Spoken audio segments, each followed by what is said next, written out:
Arctic Vault that protects data from the apocalypse. Tiesiog man sudomino. I guess mes turim kažkokį super duomenų bazę, kur apsaugotų net jeigu žemė apokalipsė ištiktų, apsaugotų duomenis mūsų. Nu, svarbu, kai kurios duomenis žudbūt reikia apsaugoti.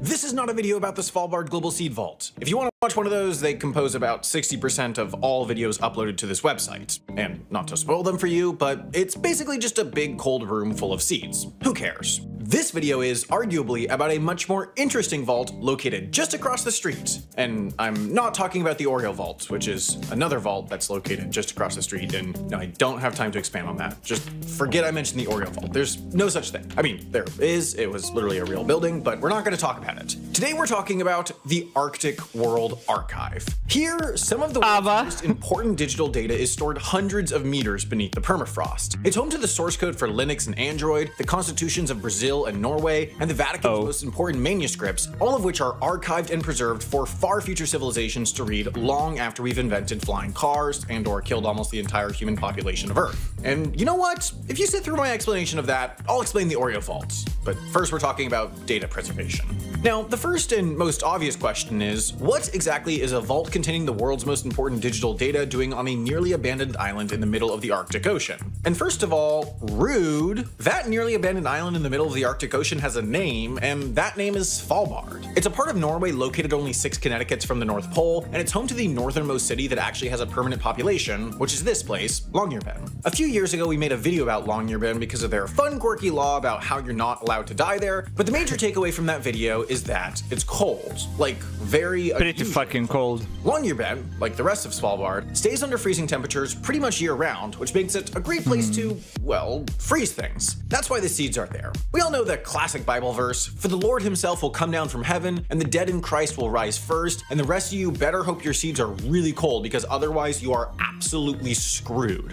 It also doesn't hurt that Svalbard is, by law, entirely demilitarized and located here, meaning the only way it's going to get sucked into a war is if someone tries to nuke the boring part of Greenland and misses by a lot. Anyway, fast forward to 2017, and things are looking pretty grim. Hurricane Irma ravaged the Caribbean, people were posting dead bodies on YouTube, and Taylor Swift had just released Look What You Made Me Do.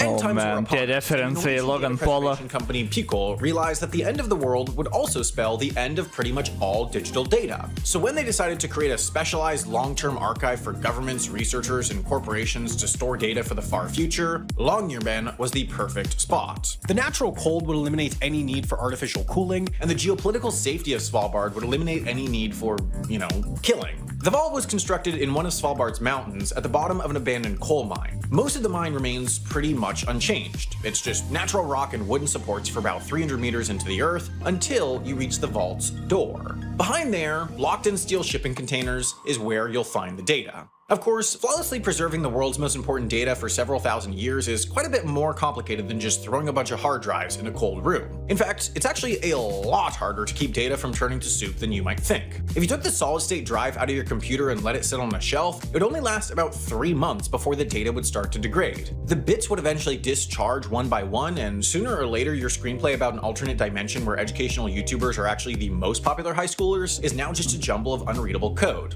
Trust me, I know. You can get a bit of a longer shelf life out of an older hard drive, but those can only last about 4 to 5 years in cold storage before the same thing will start to happen. So if the apocalypse is any further off than a few years from now, which honestly would be relatively speaking a major slay, archives like this need a special way to store data that can last hundreds or thousands of years. Now, long-term data storage is usually accomplished with this stuff, spools of magnetic tape. The same sort of stuff you'd find in a VHS cassette, if you were old enough to know what that is. Oh, actually, magnetic tape without power for centuries and still be readable, and it has the bonus perk of not being connected to the internet, which has the dual benefit of making it more secure and also entirely insulated from the deadly radiation that Twitter seems to be emanating lately. But here's the problem. Even if you get your screenplay with all tape backup under the permafrost, that doesn't mean it can be read in 1,000 years. After all, aš prisimenu senai aš naudojau to, kaip jis vadinos, blet,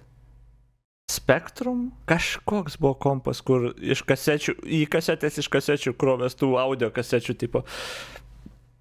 Ir mes ten mėginom, kodinom labirintą žaidimą tipo. Bet jo, aš tos dar prisimenu, tos ZX Spectrum, kaip jie fucking vadinos? ZX Spectrum. Jo, kažkas tokio. Nepamnu ten, nors ne, čia... Va šitas. Jo, šitas. Tik čia kažkoks naujesnis, žinai, greičiausiai modelis ar dar kažkas bus. Bet kažko kitokį, nes prisimenu, čia buvo kasetėm tas, klaviatūra buvo. Jo, ir kasetės realiai užlaudinį iš kasetės į kasetę.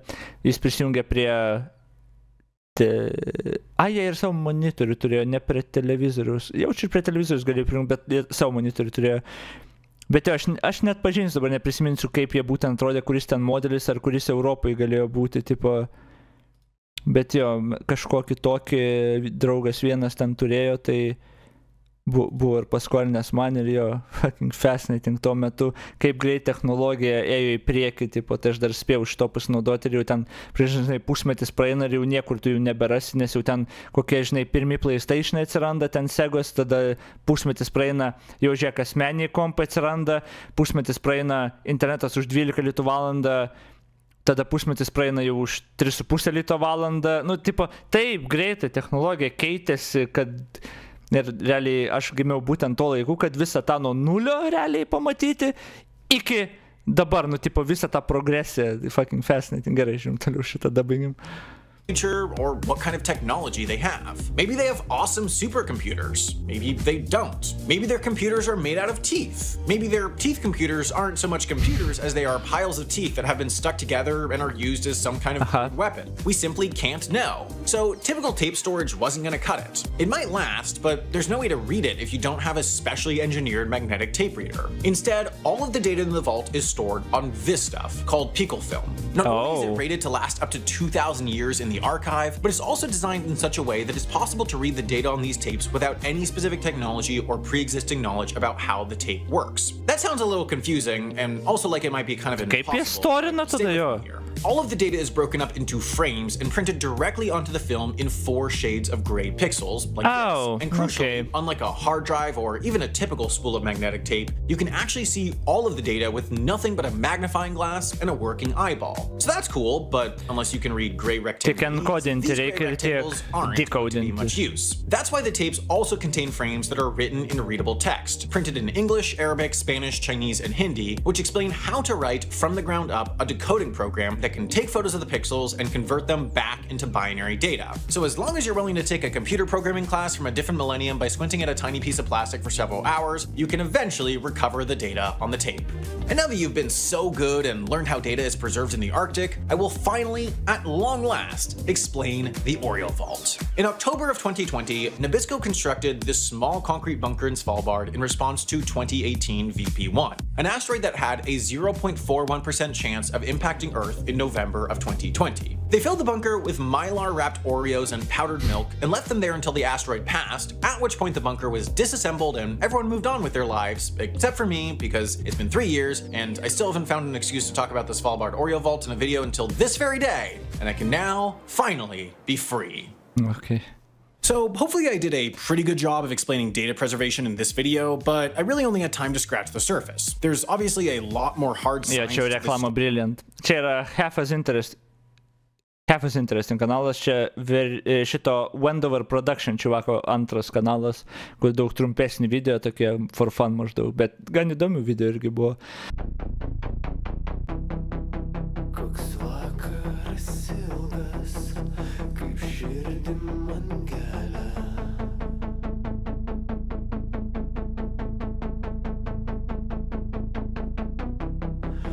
Nuskink man jazmė.